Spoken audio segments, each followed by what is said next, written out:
Hello students, मैं कोमल गुप्ता आपकी chemistry teacher. और आज हम organic chemistry chapter number 9 that is amines उसकी एक्सरसाइज लेके आए हैं।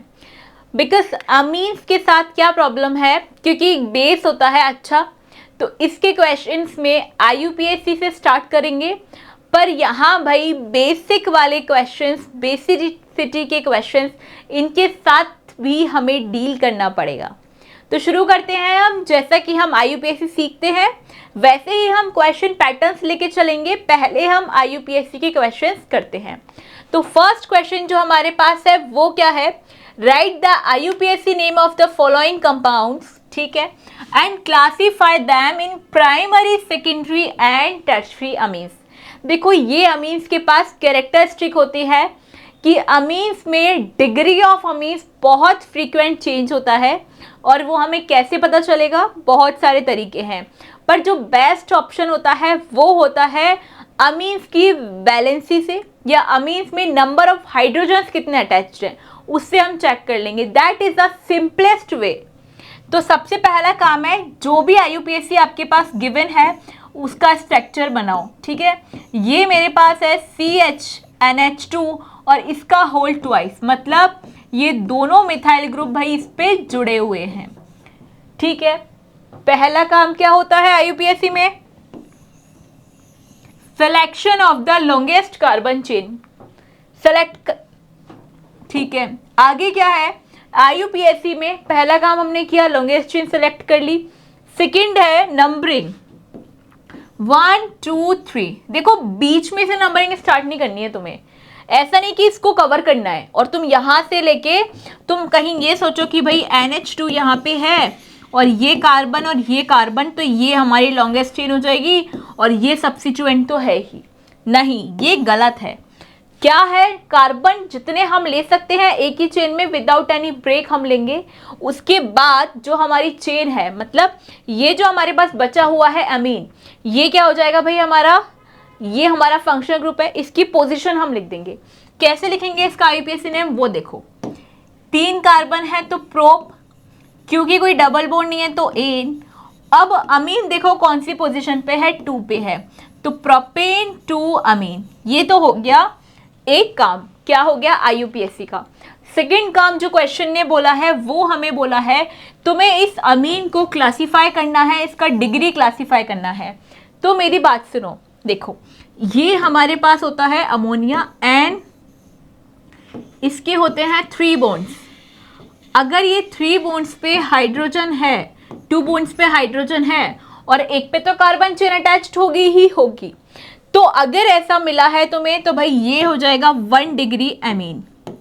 या मैं ये बोलूँ ये चेन के लास्ट में अगर मिलेगा तो हम इसे 1 डिग्री अमीन बोलेंगे, पर चेन के लास्ट में, चेन के बीच में वो कनेक्शन थोड़ा मुश्किल है। और दूसरा तरीका क्या होता है, जैसे हम बाकी सारे एग्जाम्पल्स में चेक करते हैं, तुम्हें इससे देखना है और कितने कार्बन जुड़े हुए हैं। जितने कार्बन इस नाइट्रोजन एटम से जुड़े होंगे, जितना डिग्री इस कार्बन का होगा उतना ही डिग्री हमारा अमीन का होगा, ठीक है। ऐसे भी कर सकते हैं। दूसरा ऑप्शन, दूसरा देखो, ये हाइड्रोजन है और यहाँ मान लो कार्बन है और यहाँ भी कार्बन है, ठीक है। अब देखो ये नाइट्रोजन और कितने कार्बन से जुड़ा हुआ है, 1 और 2, ठीक है। और इसके पास कितने हाइड्रोजन है, एक ही, मतलब 2 में से 1 हाइड्रोजन कम है, तो ये हो जाएगा भाई 2 डिग्री अमीन। एक कार्बन से जुड़ा हुआ है 1 डिग्री अमीन, 2 कार्बन से जुड़ा हुआ है 2 डिग्री अमीन। अगर ये नाइट्रोजन तीनों वैलेंसीज में तीनों कार्बन से अटैच्ड होगा, then we will said that it is a 3 degree अमीन।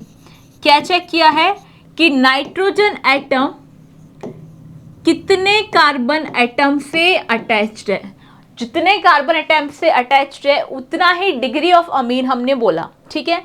तो हमने क्या देखा भाई, यहाँ पे नाइट्रोजन एक ही कार्बन से अटैच्ड है, इसका मतलब यहाँ पे भाई ये हुआ 1 डिग्री अमीन का एग्जाम्पल, या फिर हम क्या बोल सकते हैं, प्राइमरी अमीन, ठीक है। बहुत सिंपल है। चलो नेक्स्ट क्वेश्चन की तरफ चलते हैं। नेक्स्ट क्वेश्चन क्या है हमारे पास, CH3। पहला काम है IUPAC लिखना और स्ट्रक्चर बनाना। स्ट्रक्चर बनाएंगे CH3, CH2, CH2 और NH2, ठीक है। चलो अब देखो अगला काम हमें क्या करना है। ये जो हमारे पास कंपाउंड मिला है इसको हमें लॉन्गेस्ट चेन सेलेक्ट करनी है और वो ये मिल गई। नंबरिंग करनी है 1 2 3, ठीक है। देखो ये तो बहुत सिंपल है। प्रोपेन, कोई डबल बॉन्ड नहीं है तो एन 1 पे हो जाएगा अमीन, प्रोपेन 1 अमीन, ठीक है। अब देखो ये नाइट्रोजन और कितने कार्बन से जुड़ा हुआ है, ओनली 1 कार्बन से, क्योंकि इसके बाकी 2 वैलेंसीज पे हाइड्रोजन है। तो ये कौन सा हो जाएगा, ये भी we will consider it is in the degree of primary amines. Is that clear, ठीक है। नेक्स्ट क्वेश्चन की तरफ चलते हैं। CH3 NH CH, अब CH3 एंड CH3। पहला काम क्या है, selection of the longest carbon chain. ये हमें दिख रही है लॉन्गेस्ट कार्बन चेन जिसमें 3 कार्बन्स हैं, ठीक है। चलो नंबरिंग करते हैं 1 2 3, इस एंड से करेंगे तभी भी 2 ही मिलेगा, ठीक है। अब इस सब्स्टिट्यूएंट का नेम कैसे लिखना है वो सुनो, क्योंकि ये जो मिथाइल है वो नाइट्रोजन से जुड़ा हुआ है तो ये हमें मेंशन करना होगा एन मिथाइल। जैसे हम पोजीशन देते थे 2 मिथाइल 3 मिथाइल, तो इनमें क्या करते हैं, नाइट्रोजन के एटम से चेक करते हैं। तो ये क्या हुआ, एन मिथाइल। प्रोपेन सेम हो जाएगा, ठीक है, 2 अमीन। क्लियर है। चलो ये तो हमने एक काम किया, क्या, IUPAC लिखा। नेक्स्ट क्या करना है, हमें यहाँ पे इसका डिग्री लिखना है। तो डिग्री के लिए मैंने बोला ये जो नाइट्रोजन एटम है वो और कितने कार्बन एटम से अटैच्ड है, यही डिग्री ऑफ नाइट्रोजन होगा। अमीन 1 और 2 कार्बन से अटैच्ड है तो इसका डिग्री क्या हो जाएगा भाई, सेकेंडरी एमीन्स, सेकेंडरी एमीन्स, ठीक है। चलो हमने दोनों काम साथ में किया है, IUPAC भी और अमीन्स का डिग्री भी, ठीक है। नेक्स्ट क्वेश्चन देखो क्या है, कार्बन और NH2, और ये जो कार्बन है इस पे और कितने मिथाइल अटैच्ड हैं, 3, 1 2 एंड 3, ठीक है। पहला काम क्या है भाई, selection of the longest carbon chain. ये हमने लॉन्गेस्ट कार्बन चेन सेलेक्ट कर दी। नंबरिंग करेंगे किस एंड से, जिससे नंबरिंग सब्स्टिट्यूएंट को सबसे लीस्ट मिल जाए। तो ये तो सेंटर पे है तो भाई कहीं से भी कर लो 2 ही मिलेगी, ठीक है। तो देखो क्या हो जाएगा, 2 methyl propane 2 amine.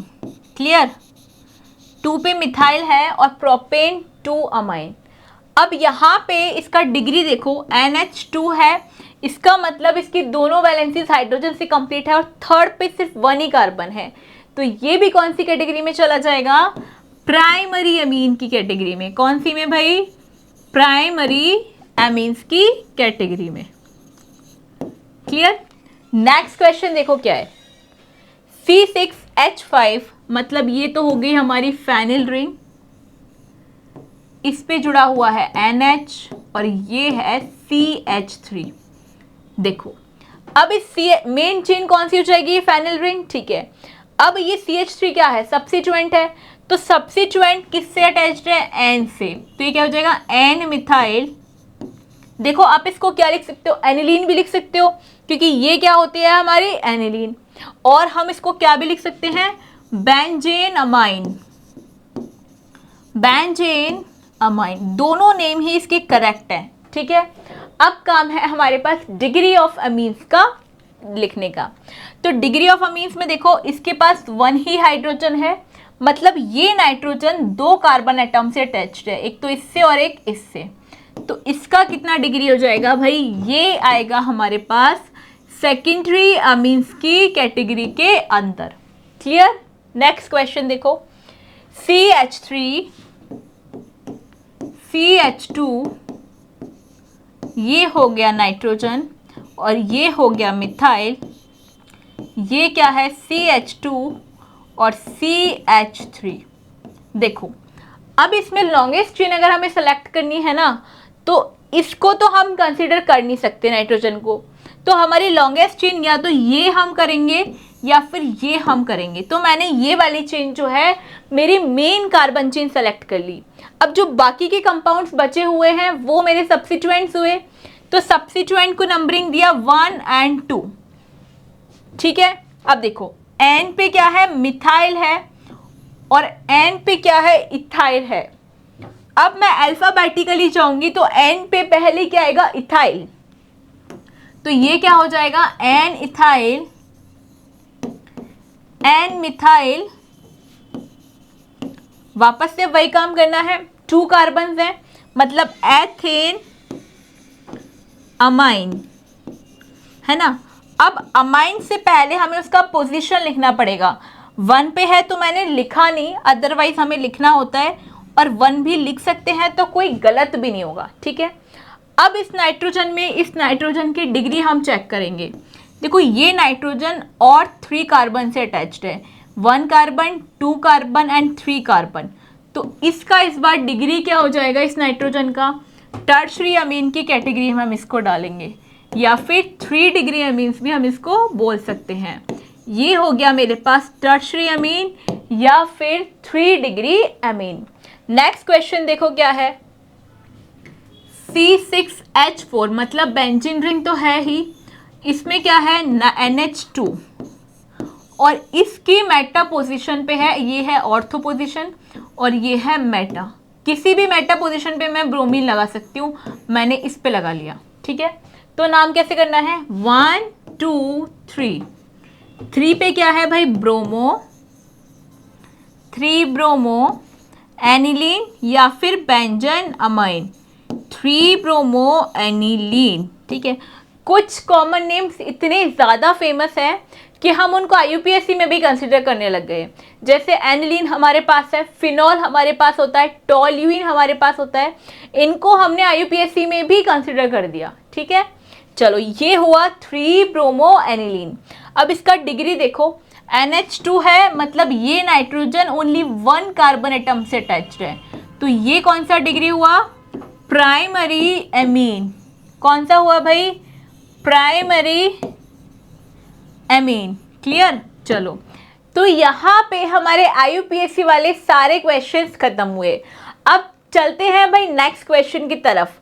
Next question क्या है, although amino group is ortho and para directing in aromatic electrophilic substitution reaction. भाई ये हमारा क्या होता है, अमीनो ग्रुप, और in the case of aromatic ring it behave as ortho and para directing group. But what, सुनो, aniline और nitration gives a substantial amount of meta nitro aniline.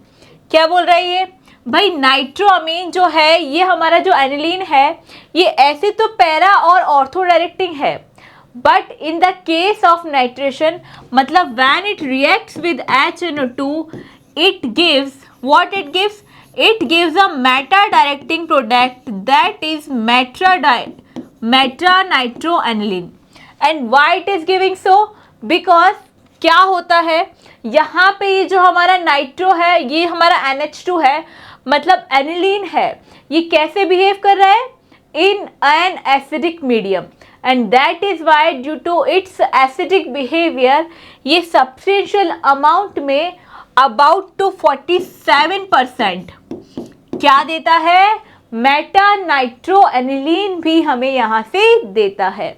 Next question क्या है, aniline does not undergo Friedel Crafts reaction. देखते हैं क्यों नहीं देता। देखो ये मेरे पास है एनिलीन, अब फ्रिडल क्राफ्ट रिएक्शन के लिए मैं इसकी रिएक्शन करवाऊंगी एनहाइड्रस AlCl3 से, ठीक है। चलो अब जब मैं इसकी रिएक्शन AlCl3 के साथ करवाती हूँ, वैसे ही क्या होता है, देखो ये क्या है, एक लुईस एसिड और ये क्या है, एक बेस, तो ये दोनों मिलके एक कॉम्प्लेक्स फॉर्म कर लेते हैं, और इस कॉम्प्लेक्स की वजह से क्या होता है, यहाँ पे सॉल्ट का फॉर्मेशन हो जाता है, और ये सॉल्ट कॉम्प्लेक्स की वजह से ये फर्दर ऑन रिएक्शन ही नहीं दे पाता, जो इसको रिएक्शन देनी है ये वो रिएक्शन ही नहीं दे पाता, और क्या करता है यहाँ पे ये सॉल्ट कॉम्प्लेक्स का फॉर्मेशन करता है। क्लियर। नेक्स्ट क्वेश्चन क्या है, डायएजोनियम सॉल्ट्स। डायएजोनियम सॉल्ट्स कौन से होते हैं, देखो N2 प्लस Cl माइनस जो हम पढ़ते थे बेंजीन रिंग पे, ये हमारा होता है डायएजोनियम सॉल्ट। क्या कह रहा है, diazonium salt of aromatic amines are more stable than those of aliphatic amines. देखो एरोमेटिक एमीन्स में जो हमारे डायएजोनियम सॉल्ट्स फॉर्म होते हैं they are more stable in the comparison of aliphatic amines. We all know this, but the reason behind that is resonance. क्या है भाई, resonance. अब ये होता कैसे है, देखो ये मेरे पास स्ट्रक्चर है बेंजीन रिंग का, और अगर मैं इस पे 2 नाइट्रोजन अटैच कर दूं देन ये क्या हो जाएगा भाई, डायएजोनियम सॉल्ट। क्या सबको दिख रहा है, ठीक है। अब डायएजोनियम सॉल्ट्स में होता क्या है, ये अपने इलेक्ट्रॉन इस नाइट्रोजन को डोनेट कर देता है। जैसे ही ये अपने इलेक्ट्रॉन नाइट्रोजन को डोनेट करता है तो देखो क्या बनता है, यहाँ पे ये बनेगा, ये हमारी बेंजीन रिंग, ये नाइट्रोजन, और इस पे हो गया डबल बॉन्ड N और नेगेटिव चार्ज।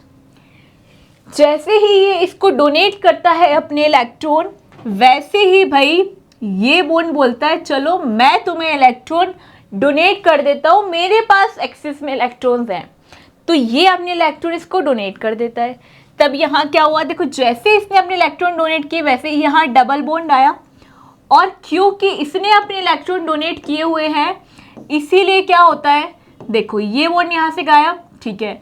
इसने इलेक्ट्रॉन डोनेट करे, किसने करे भाई, इसने करे, तो यहाँ पे क्या हुआ, पॉजिटिव चार्ज आएगा। कौन सा चार्ज आएगा, पॉजिटिव चार्ज। क्लियर। अब आगे देखो क्या होता है, फर्दर ऑन इस कार्बन के पास इलेक्ट्रॉन की कमी है, ये पाई बॉन्ड क्या बोलेगा, अरे भाई मेरे पास बहुत सारे इलेक्ट्रॉन हैं, मैं तुम्हें इलेक्ट्रॉन देता हूँ ना, तो ये अपने इलेक्ट्रॉन यहाँ डोनेट कर देगा। जैसे ही ये अपने इलेक्ट्रॉन यहाँ डोनेट करता है, आगे क्या होता है, देखो ये सारी स्ट्रक्चर्स कौन सी हैं भाई, रेजोनेटिंग स्ट्रक्चर्स हम इन्हें बोलते हैं। कौन सी स्ट्रक्चर्स, रेजोनेटिंग स्ट्रक्चर्स। अब इस कार्बन ने डोनेशन किया है, किसने भाई, इस कार्बन ने, तो इस पे आ गया पॉजिटिव चार्ज।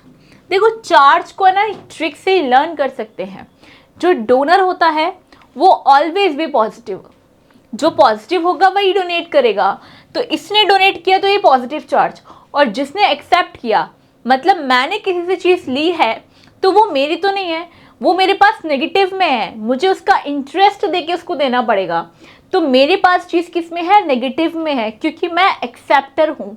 तो जो एक्सेप्टर होता है वो नेगेटिव चार्ज, और जो डोनर होता है वो पॉजिटिव चार्ज। क्लियर है, ठीक है।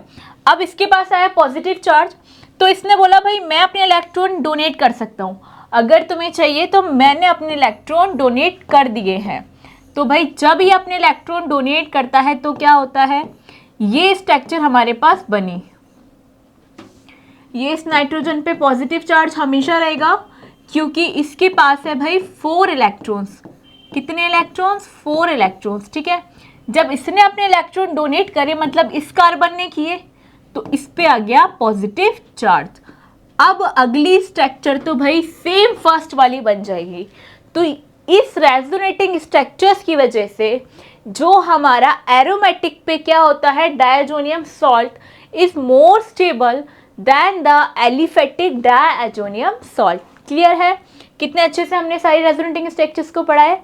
नेक्स्ट देखते हैं क्वेश्चन, अरेंज द फॉलोइंग। अब इनको अरेंज करो in decreasing order of their pKb values.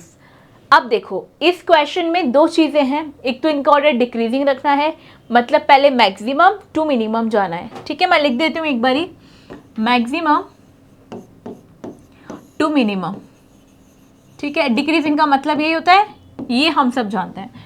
अब पीकेबी वैल्यूज क्या होती है ये सुनो, देखो बहुत इंटरेस्टिंग है। PKb value are inverse of KB values. अब मैम ये केबी वैल्यूज़ क्या होती हैं? केबी वैल्यूज़ का मतलब होता है कि भाई कौन कितना ज़्यादा बेसिक है। जो जितना ज़्यादा बेसिक होगा वो उतनी ही उसकी केबी होगी। ठीक है, अब देखो क्या हम एक चीज़ जानते हैं कि जो बेसिसिटी है वो इन्वर्स होती है। किसके इन्वर्स होती है? एसिडिटी के। ठीक है, चलो ठीक है, इसका मतलब अगर बेसिसिटी एसिडिटी के इन्वर्स है तो केबी की वैल्यू भी भाई एसिडिटी के इन्वर्स हुई। अगर केबी की वैल्यू एसिडिटी के इन्वर्स है और क्योंकि हमें पता है कि केबी और पीकेबी आपस में इन्वर्स वैल्यू में है, इसका मतलब एसिडिटी का ऑर्डर और पीकेबी वैल्यू का ऑर्डर सेम आएगा। समझ में आई बात? कैसे आएगा? तो अब हमारे पास दो ऑप्शन हैं, या तो हम इसको एसिडिक बेसिक कैरेक्टर में अरेंज कर लें और उसका उल्टा कर दें, या फिर हम क्या करें एसिडिक ऑर्डर में अरेंज कर लेते हैं और वो ही हमारा पीकेबी का डिक्रीजिंग ऑर्डर बन जाएगा। ठीक है, तो हम क्या करेंगे, इनको एसिडिक ऑर्डर में अरेंज करेंगे जिससे कि हमारा पीकेबी का ऑर्डर भी सेम ही रहेगा। ठीक है, तो पहला काम क्या है, स्ट्रक्चर्स को देखो। ये क्या है? C2H5NH2 एलिफेटिक है। ठीक है, ये क्या है? C6H5NHCH3। इसकी स्ट्रक्चर कैसे बनेगी? देखो ऐसे, ये C6H5, ये NH और इस पे CH3 है ना, ये बन गया। ठीक है, ये कैसे बनेगा? NH C2H5 और C2H5। ठीक है, ये वाला कंपाउंड बन गया। ये कंपाउंड क्या है? एनिलीन है, C6H5 और ये NH2। अब देखो, अब यहां से हमने कैसे चेक किया एसिडिटी का ऑर्डर? हाइड्रोजन को डोनेट कर दो और जो स्ट्रक्चर बनेगी वो कितनी स्टेबल है वो ही हमारी एसिडिटी का ऑर्डर होता है। Is that clear? ठीक है, अरे भाई यहाँ पे देखो एनिलीन है, एनिलीन में जैसे ही हम हाइड्रोजन का डोनेशन करेंगे वैसे ही ये आ जाएगा नेगेटिव चार्ज और ये होगा पूरी रिंग में स्टेबलाइज, है ना। तो यहाँ पे ये हो जाएगा क्या? Strongly basic acidic. तो ये हमारे पास, और इसका नेगेटिव चार्ज किससे स्टेबल होगा? रेजोनेंस से। इसका मतलब C6H5NH2 तो आ जाएगा भाई सबसे आगे। उसके बाद क्या आएगा? ये वाला, ये C6H5NH2 से बाद भी क्यों आएगा? क्योंकि ये जो हमारे पास मिथाइल ग्रुप है ये इलेक्ट्रॉन डोनेटिंग का नेचर है इसका, तो ड्यू टू द डोनेशन ये इलेक्ट्रॉन डेंसिटी को कम करेगा, और इलेक्ट्रॉन डेंसिटी कम होगी तो भाई स्टेबिलिटी भी हल्की सी कम होगी, लेकिन कितनी कम होगी? थोड़ी सी। एलिफेटिक के कंपैरिजन में तो अभी भी ये ज़्यादा स्टेबल ही रहेगा। तो सेकेंड ऑर्डर किसका आ जाएगा? C6H5NHCH3। ठीक है, अब लिखते हैं हम थर्ड वाला। ऑप्शन में हमारे पास है NH, C2H5 और एक है C2H5 और NH2। अब आप देखो, यहां से हाइड्रोजन डोनेट करोगे इसके पास आएगा नेगेटिव चार्ज, यहां से डोनेट करोगे इसके पास आएगा नेगेटिव चार्ज। पर इसमें देखो, इसमें जो नेगेटिव चार्ज है उसकी स्टेबिलिटी को बहुत कम कर देंगे दो दो इथाइल ग्रुप, जबकि इसकी स्टेबिलिटी को तो एक ही इथाइल जो है थोड़ा कम कर पाएगा इलेक्ट्रॉन डेंसिटी इंक्रीज करके। ठीक है, इसका मतलब ये दोनों कम स्टेबल है। पर ज्यादा कम स्टेबल कौन सा वाला है भाई? जिसके पास दो दो इलेक्ट्रॉन डोनेटिंग बड़े बड़े ग्रुप लग रहे हैं। तो भाई NHC2H5 का होल ट्वाइस, ये तो एकदम लास्ट में आ जाएगा। NHC2H5 का होल ट्वाइस ये तो भाई लास्ट में आ जाएगा, और इससे पहले कौन आ जाएगा? NH2C2H5। देखो ये रहेगा हमारा पीकेबी का इनका ऑर्डर। आई बात समझ में कैसे कैसे हमने इनको अरेंज किया? बहुत सिंपल है, क्योंकि पीकेबी का ऑर्डर पूछा है। हम जानते हैं पीकेबी की value is inversely proportional to the Kb values. Kb values is directly proportional to its basicity, and we also know that basicity and acidity are inverse ratio। तो एसिडिटी और basicity inverse relation में है, इसका मतलब acidity और pKb direct relation में है, तो उसके हिसाब से हमने एसिडिक ऑर्डर का इनका ऑर्डर निकाल लिया, इनको डिक्रीजिंग ऑर्डर में अरेंज कर लिया और वो ही हमारा पीकेबी का ऑर्डर हो गया। ठीक है, तो अब चलते हैं नेक्स्ट क्वेश्चन की तरफ। Arrange the following in increasing order of their basic strength. Basic strength के इंक्रीजिंग ऑर्डर में हमें इन्हें अरेंज करना है। देखो, बेसिक स्ट्रेंथ की अगर हम बात करें तो पहले तो हमारे रिंग कंपाउंड्स को हम बना लेते हैं। रिंग कंपाउंड्स कौन कौन से हमारे पास? एनिलीन, और उसके बाद है हमारे पास C6H5 and CH3 and CH3। फिर कौन सी कंपाउंड है? देखो, C2H5NH, ये C2H5 और बाद में कौन सा है भाई? CH3NH2। तो अगर हम इनके बेसिक स्ट्रेंथ की ऑर्डर की बात करें तो इनका बेसिक स्ट्रेंथ का ऑर्डर क्या आएगा? देखो, एनिलीन मोस्ट स्टेबल हो जाएगी। क्यों हो जाएगी? देखो, एनिलीन का बेसिक स्ट्रेंथ का ऑर्डर हाईएस्ट आएगा क्योंकि ये हाईली स्टेबल है इन सबके कंपैरेटिव। आई बात समझ में? उसके बाद अगर हम बात करें तो कौन सा कंपाउंड आएगा? And C6H5